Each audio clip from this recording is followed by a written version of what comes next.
usia tidak membatasi kita untuk terus menimba ilmu. Gak gampang loh buat orang tua yang punya anak berkebutuhan khusus. Apa yang bikin kita nggak kapok? Happy, senang.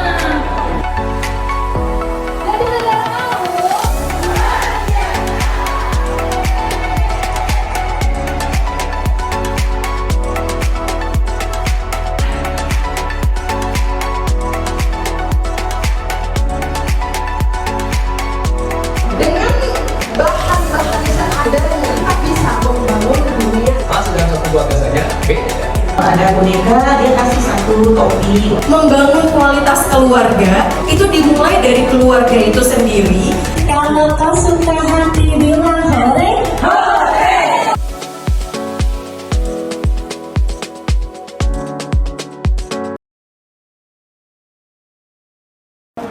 Yang terhormat Lurah Jatinegara Kaum yang diwakili oleh Sekretaris Lurah Ibu Berliana Farida SSTP.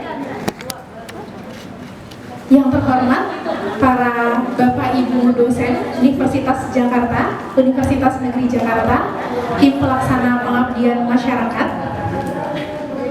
Yang kami banggakan para ibu-ibu di wilayah Jatinegara Kaum. Sebelum memulai kegiatan hari ini, kita akan membuka dengan nyanyi lagu bersama, penyanyian lagu Indonesia Raya. Kepada Bapak Ibu dipersilakan untuk berdiri. Indonesia, tanah airku, tanah tumpah darahku. Di sanalah aku berdiri, jadi pandu ibuku. Indonesia, kebangsaanku, bangsa dan tanah airku. Kita akan melakukan sambutan yang pertama ada sambutan perwakilan tim pelaksana. Kepada Bapak Marja MPD dipersilakan. Assalamualaikum warahmatullahi wabarakatuh. Alhamdulillah, syukurillah, salatu wassalamu ala rasulillah Sayyidina wa maulana Muhammad ibn Abdillah, la hawla wa la quwwata illa billah. Selamat siang Bapak dan Ibu sekalian. Selamat siang Bu Berli. Alhamdulillah pada kesempatan hari ini kami dari tim dosen program studi pendidikan khusus atau pendidikan luar biasa UNJ kembali hadir di tengah-tengah ibu-ibu semua dalam acara pengabdian masyarakat, berbagi ilmu antara kami di dunia kampus dengan ibu-ibu semua di lapangan. Mudah-mudahan semangat Bapak Ibu sekalian Ibu sampai dengan selesai, dan nanti pada hari ini Ibu akan mendapatkan materi-materi yang menarik dari Bu Win, dari saya, dan dari Bu Leni. Saja mungkin dari saya sebagai perwakilan dari tim pengabdian masyarakat dosen pendidikan khusus pendidikan luar biasa UNJ. Selamat mengikuti Bapak dan Ibu, terutama Ibu semua. Mudah-mudahan semangat mencatat dan ditanyakan kepada kami, insyaallah akan kami jawab. Terima kasih. Selamat sore. Assalamualaikum warahmatullahi wabarakatuh. Terima kasih kepada Bapak Marja MPD mewakili perwakilan tim pelaksana pengabdian masyarakat. Selanjutnya akan ada sambutan dari Lurah Jatinegara Kaum yang diwakili oleh Sekretaris Lurah Ibu Berliana Farida SSTP. Kepada Ibu kami persilakan. Assalamualaikum warahmatullahi wabarakatuh. Selamat siang, salam sejahtera bagi kita semua. Yang saya hormati Bapak Ibu dosen UNJ dalam kegiatan pengabdian masyarakat yang pada siang hari ini hadir Pak Marja, kita bertemu kembali Pak, serta tim Bu Leli, Ibu Murni, Bu Supriyatin, Ibu Trisna ya, serta yang seluruh tim ya. tim pengabdian masyarakat yang hadir di siang hari ini. Ya, selamat datang Bapak Ibu. Ya, kita mengenang kurang lebih 2 tahun yang lalu ya untuk berkegiatan pengabdian masyarakat di Universitas WJ di Kelurahan Jatinegara Kaum. Selanjutnya, kita akan memasuki sesi pertama yang akan dipaparkan oleh Ibu Dr. Murni Wirnasih MPD yang nantinya akan dimoderatori oleh moderator hebat Ibu Wahyu Hardiani. Bismillahirrahmanirrahim. Assalamualaikum warahmatullahi wabarakatuh. Oke, baik ibu-ibu sekalian. Bismillahirrahmanirrahim. Assalamualaikum warahmatullahi wabarakatuh. Selamat siang semuanya. Dan di sini saya sangat apresiasi ya kepada ibu-ibu posyandu, ibu-ibu yang aktif di PKK ya, karena membantu masyarakat khususnya lingkungan terdekat dari kelurahan ini untuk bagaimana menjaga anak-anak kita ya, kemudian membersamai anak-anak kita khususnya yang balita, batita supaya bertumbuh kembang dengan baik dan sesuai dengan standar usianya. Oh, anak saya tunarungu, oh anak saya tidak mendengar. Karena apa? Tidak dilatih deteksi bunyi. Ya, deteksi bunyi itu tidak mahal karena alat-alatnya ada di sekitar kita sendiri. Ya, nah sekarang kita masuk ke sedikit apa itu deteksi bunyi, yaitu kemampuan untuk mendengar dan mengenali suara. Begitupun anak-anak kita. Anak-anak kita tuh anak-anak yang sangat sensitif saat ini, generasi Z katanya ya, sangat sensitif, seperti layar sentuh. Makanya nggak boleh Bu digebrak, ya, dimarahin, ya. Karena kalau kita bilang tadi, dulu zaman saya kalau saya dipelototin saya langsung nunduk, ya. Kalau sekarang dipelototin, kenapa melotot? Nah, ya, jadi ada hal-hal yang sepertinya kita itu suatu kode, anak sekarang nggak tahu itu kode. Ya. Kemudian mengikuti instruksi verbal, anak dapat mengikuti perintah sederhana, tolong ambilkan mainan, tolong sepatunya di mana, ya. Jadi pakai kata tolong, jangan kita menyuruh karena ini anak saya ya udahlah biar ambil ini dong, ambil, tidak, tetap pakai kata tolong, maaf, terima kasih, ya, walaupun dengan anak sendiri, suami sendiri. Tadi perlu pembiasaan, perlu kedekatan antara orang tua dengan si balita. Kalau ibu-ibu posyandu kan suka nimbang bayi ya sebulan sekali ya. Nah sambil diajak ngomong juga tuh bayinya ya. Aduh beratnya udah berapa sekarang? Walaupun dia belum ngomong 5 kilo gitu kan. Nanti lompat si ibu, wah ini bayi ajaib ya. Nah depan supaya betul-betul sehat, betul-betul berkembang sesuai dengan usianya ya.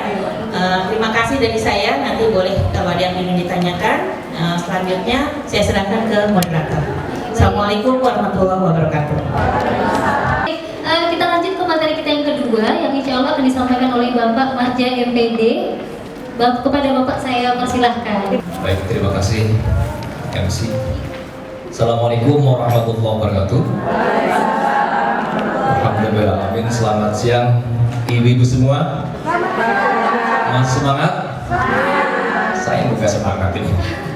Saudara-saudara ngantuk hadir juga ya. Baik, ibu semua, ini materi yang kedua pada sesi hari ini. Saya ingin memberikan materi masih ada kaitan dengan 2 tahun yang lalu tentang konseling keluarga atau bimbingan keluarga. Cuma ada tambahannya tentang stunting. Konseling keluarga juga berkaitan dengan membantu klien. Baik itu adalah kalau dalam bahasa sekolah yaitu anak yang bermasalah, anak yang mendapatkan layanan BP atau konseling untuk mencapai individualitasnya menjadi dirinya sendiri sebagai hal yang berbeda dengan yang lain dari sistem keluarga. Kita tahu Bapak dan Ibu, maaf Ibu semua, bahwa secara hakikat bahwa kita itu adalah makhluk yang individualitas, berbeda dengan yang lain. Jangankan sama orang lain yang beda keluarga, masih dalam satu keluarga saja beda. Betul kan? Jangankan yang lahirnya anak pertama, anak kedua, anak ketiga, anak yang lahirnya pun cenderung sama, kembar, beda. Bahkan yang kembar siam pun beda. Kembar siam itu apa ya? Nempel, beda kan? Apalagi ya beda keluarga. Kurangnya pengetahuan tentang cara-cara penyelesaian masalah. Nah, ini juga masalah. Kemudian yang terakhir adalah ketidaksiapan, ketidaktahuan dan ketidaksiapan menerima dan memberikan pelayanan. Menerima dan memberikan pelayanan. Makanya kalau saya satu pribadi, kalau ada orang tua keluarga yang punya anak yang ABK disabilitas dan beliau menerima dan memberikan pelayanan pendidikan yang hebat, yang bagus, berarti itu keluarganya hebat, luar biasa. Walaupun itu kenyataannya berat, betul ya? Tapi kalau tidak sudah dia, yang pertama itu menerima dulu, menerima enggak ya? Kalau menerima, dididik semaksimal mungkin. Rezekinya ada nggak bro? Oh pasti ada, insya Allah pasti ada. Dan yang terakhir ini adalah link video. Buah pepaya dihabiskan oleh Bang Ilham. Artinya sekian presentasi dari saya. Silakan ditanya. Jika belum, masih. Kita lanjut ke materi kita yang ketiga, yang insya Allah akan dibawakan oleh Ibu Leliana MPD. Tak kenal maka tak sayang, panggil saya Bunda Leli.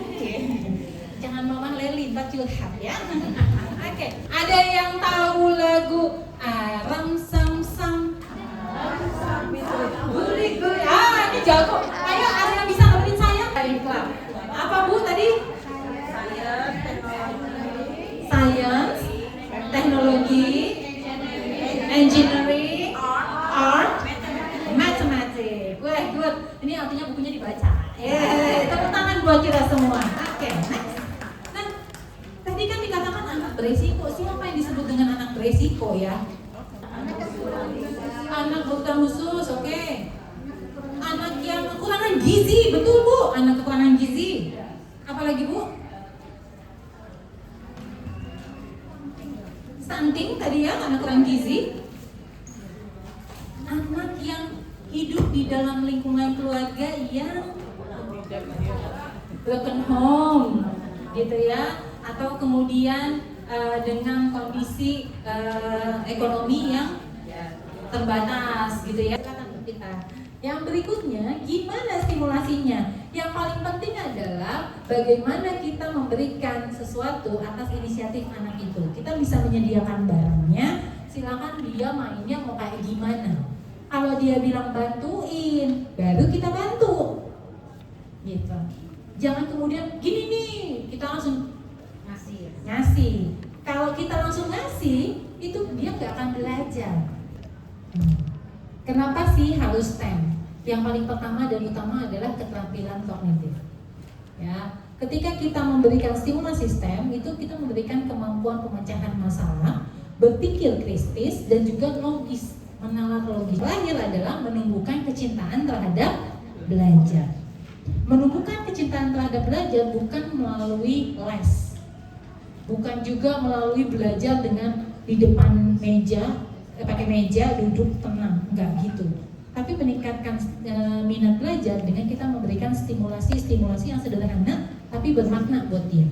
Itu saja mungkin yang bisa saya sampaikan di sesi sore hari ini terkait dengan STEM. Terima kasih banyak. Saya serahkan kembali kepada Mbak Moderator. Silakan. Baik, terima kasih banyak Ibu Leliana MPD. Itu perlu diwaspadai. Nah, yang saya pertanyakan begini Bu, adakah lebih spesifik lagi atau lebih detail lagi itu untuk anak usia berapa? Misalkan newborn atau mungkin usia 1 bulan atau 2 bulan atau dan seterusnya. Kemudian apakah setiap sesuatu yang jatuh kemudian anak tidak merespon itu berbahaya? Seperti itu.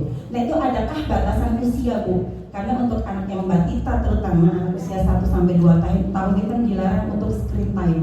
Nah, adakah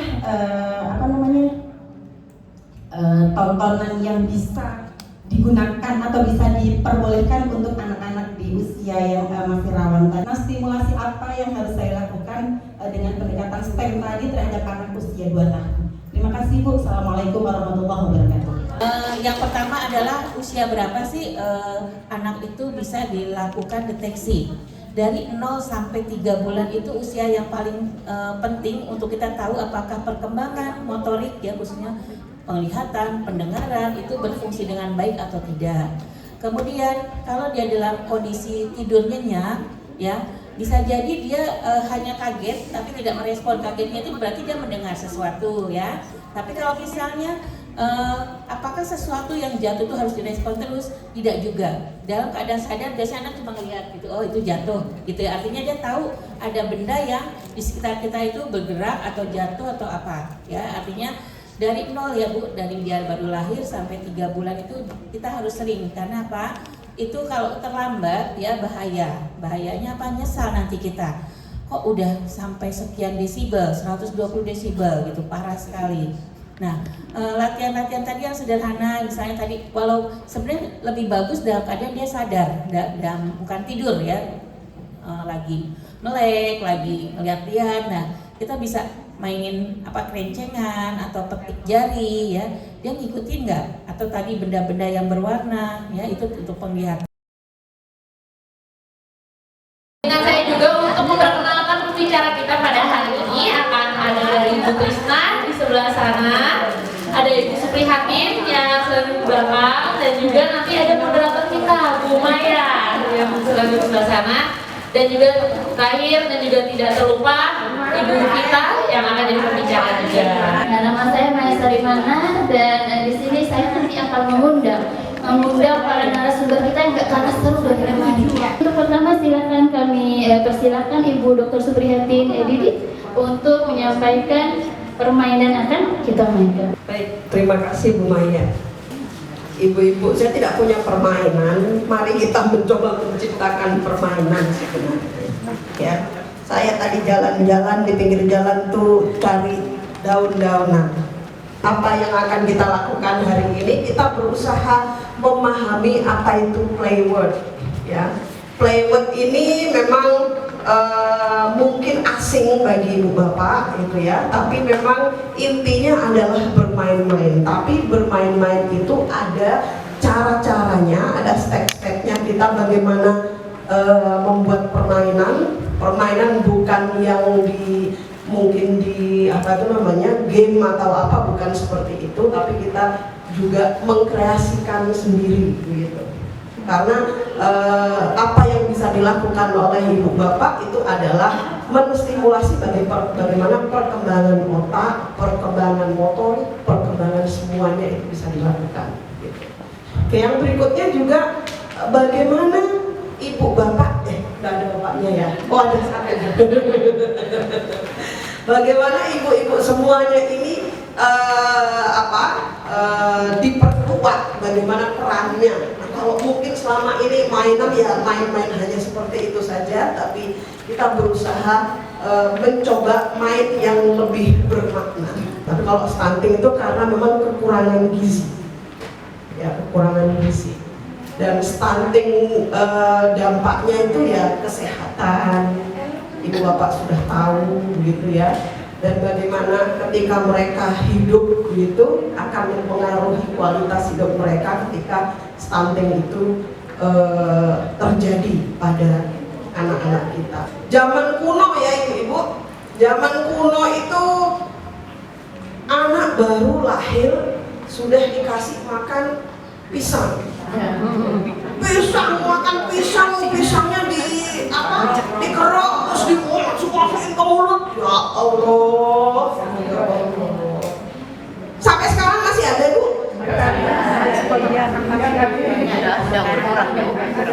Kali kalau di Jakarta masih ada yang masih agak-agak begitu ibu-ibu gitu ya.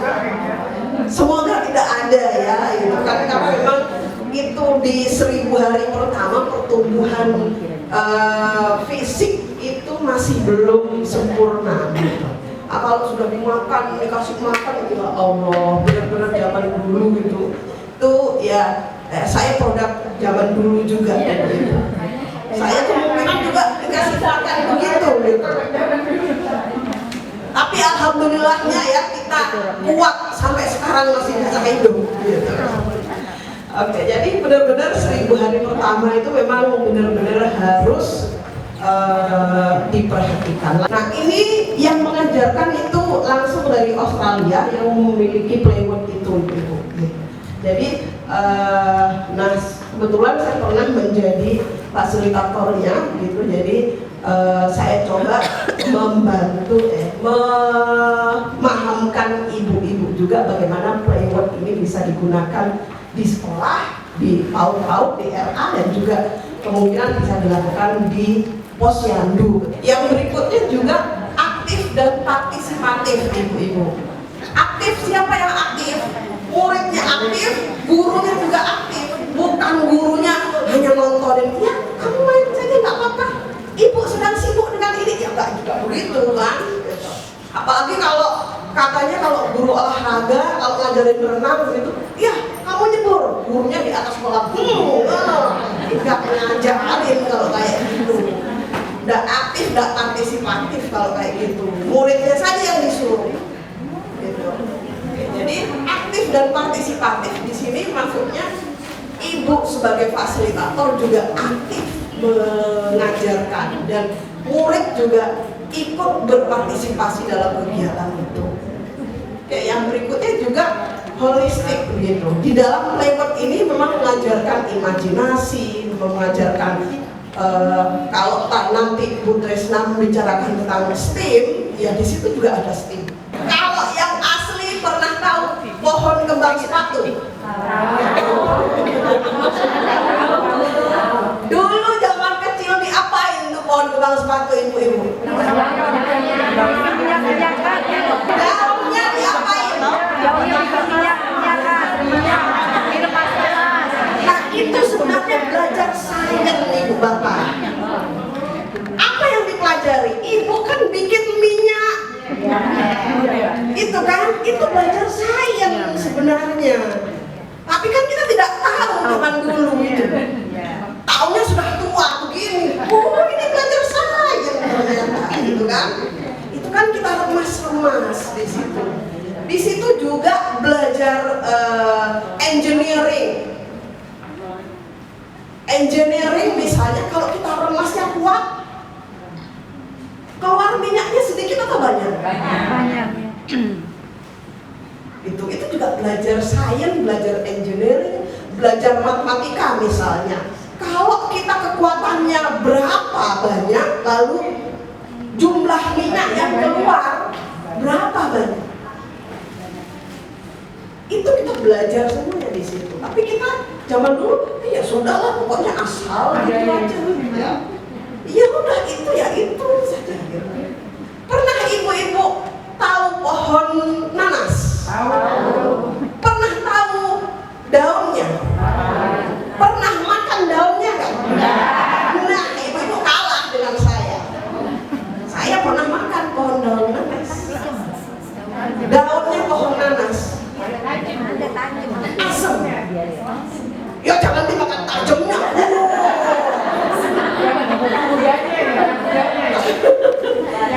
Dikupas gitu ya, tajamnya itu dibuang. Jadi itu ya asam rasanya. Ya mirip-mirip nanasnya. Ya kalau zaman dulu kan orang bilangnya geragas. Tapi itu belajar sebenarnya, belajar mengenal rasa-rasa. Gitu. Tapi ibu-ibu jangan nyuruh murid-muridnya ini ya, apa tuh namanya nanti balikannya disuruh coba ini dimakan. Ibu belum pernah nyoba. Gitu. Ibu-ibu nyoba dulu baru minta mereka untuk mencoba. Dan juga ketika belajar dengan Playwork ini harusnya memang fleksibel dan adaptif. Tidak harus, biasanya kan kalau di sekolah-sekolah harus ada APE-nya. Bermain itu bukan sekedar hiburan saja itu Bapak, tapi kebutuhan dasar anak. Nah ini dengan bahan-bahan seadanya ibu ya, kita bisa membangun dunia imajinasi anak-anak. Membangun imajinasi yang terserah mereka. Yang penting kita menyediakan saja. Sediakan mereka, dan biasanya memang kalau di Playwork itu ibu-ibu dimulai dengan membaca buku.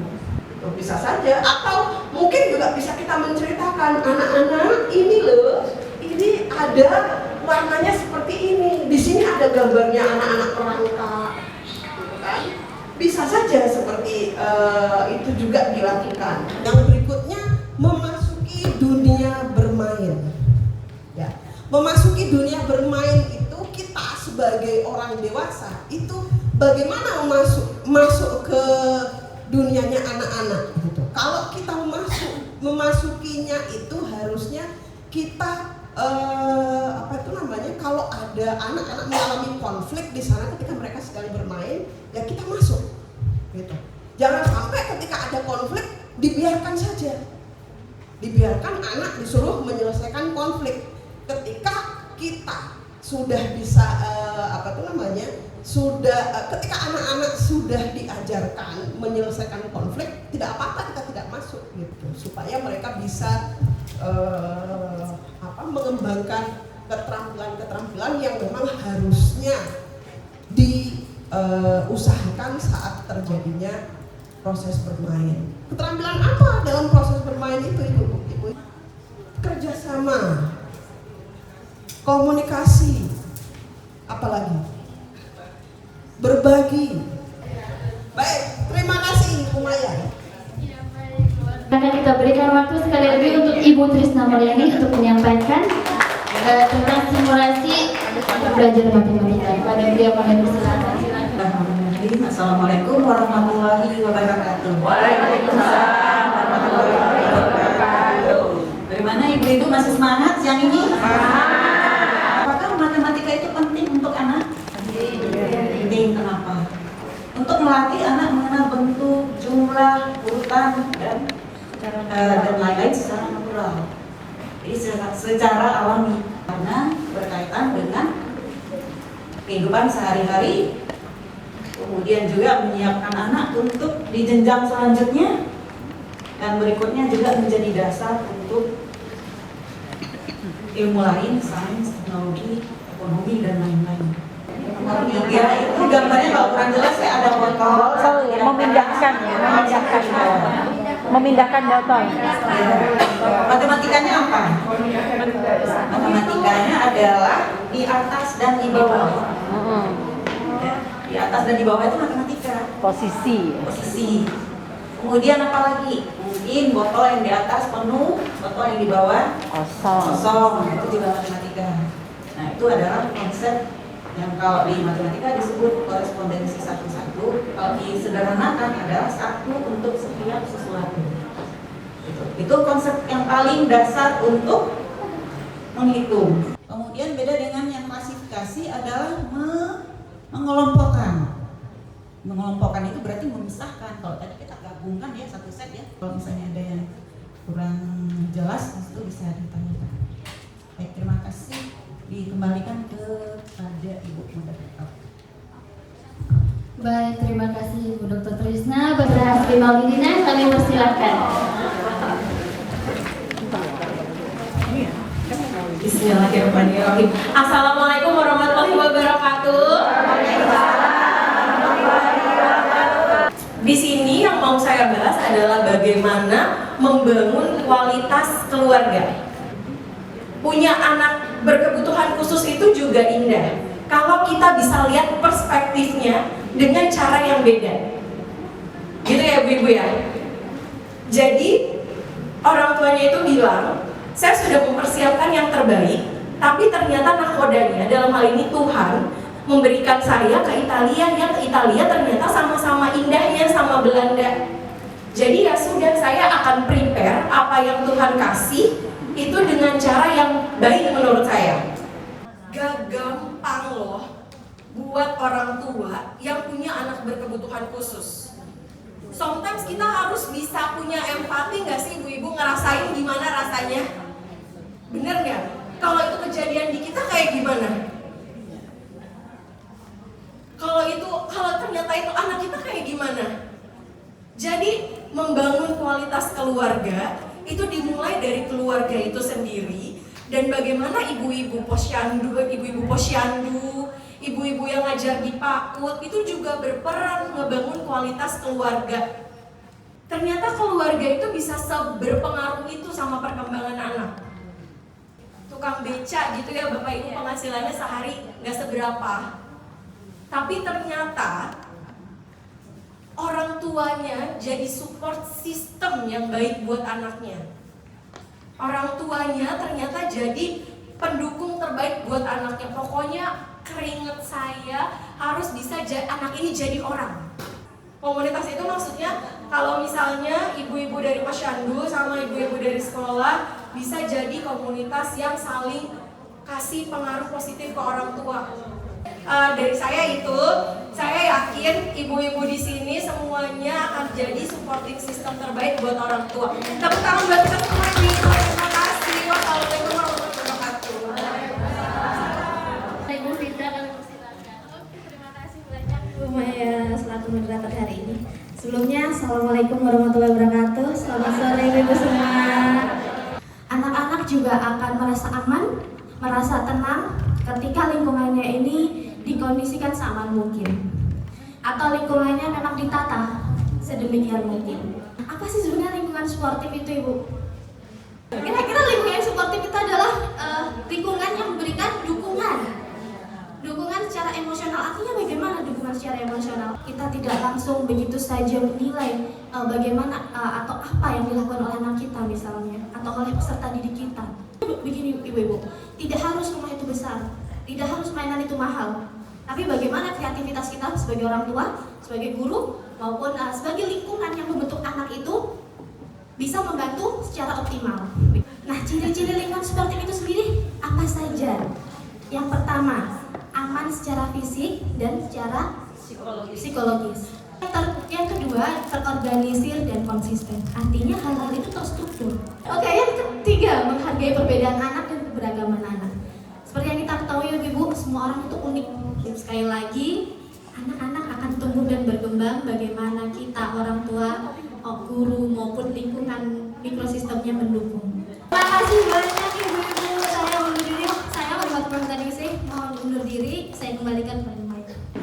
Jadi orang tua itu sampai istilahnya menyerah gitu. Ibu tuh sampai seperti itu. Tapi izin Bu, udah pernah diajak anaknya maksudnya gitu ya, udah pernah diajak ke psikolog atau ke dokter tumbuh kembang anak? Sepertinya belum. Iya. Oke. Jadi diajak kemanapun, ke rumah makan, kemana seperti itu. Gimana ya kita ngasih sarannya gitu, seperti apa? Oke, terima kasih kecil.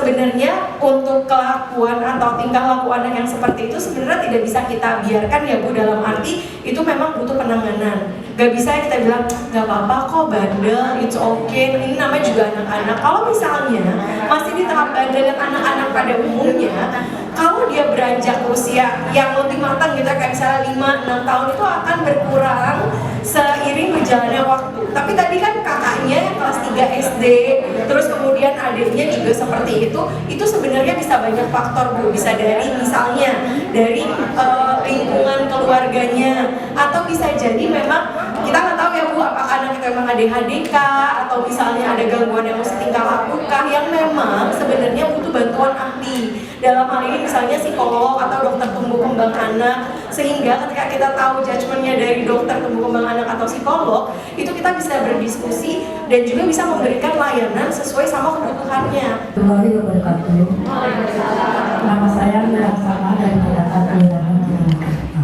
Saya menanyakan, apakah kebiasaan anak mengelola emosi bisa juga terbawa hingga dewasa? Terima kasih. Assalamualaikum warahmatullahi wabarakatuh. Apakah emosi yang anak bangun sejak dari dini itu bisa terbawa sampai dewasa? Jawabannya ada dua kemungkinan. Yang pasti yang lebih besar akan iya, karena itu sudah dibiasakan dari usia dini begitu. Tapi juga ada faktor yang mempengaruhi. Apa? Lingkungannya.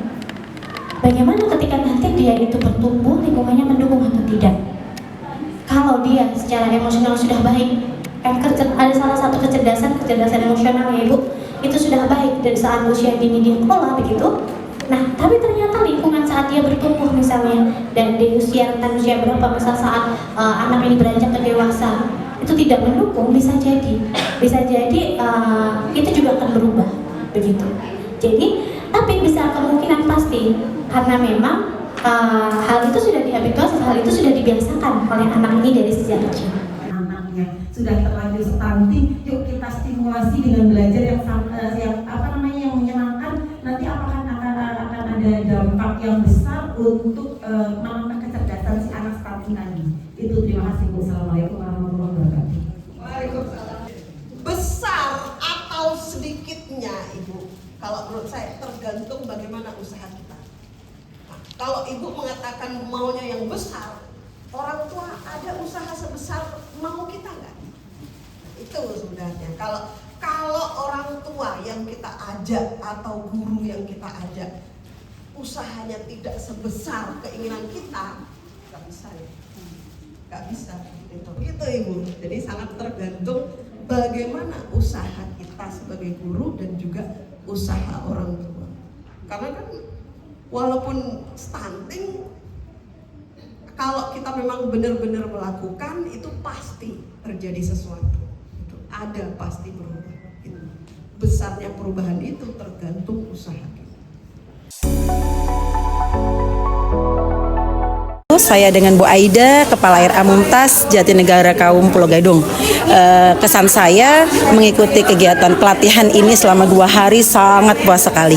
Ya, dari segi kepanitiaannya, kemudian narasumbernya, kemudian fasilitas yang kami dapatkan. Cuman ada masukan dari saya sebagai peserta gitu, durasinya kurang lama. Jadi kalau yang namanya pelatihan itu mungkin tidak dari siang sampai sore, tapi dari pagi sampai sore bisa 2 atau 3 hari. Jadi nanti secara aplikatifnya kita harus dapat ya, tidak hanya teori, tidak hanya kita sharing, discuss, tapi aplikasinya harus kita tahu juga seperti itu.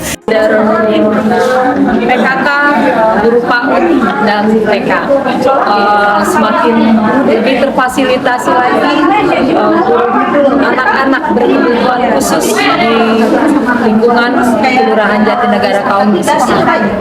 Terima kasih. Saya Indah Mayuni dari PKP PAUD Melati Ceria. Ya, setelah mengikuti pelatihan 2 hari ini, menurut saya ini kan ABK ya, kita ininya ke anak berkebutuhan khusus.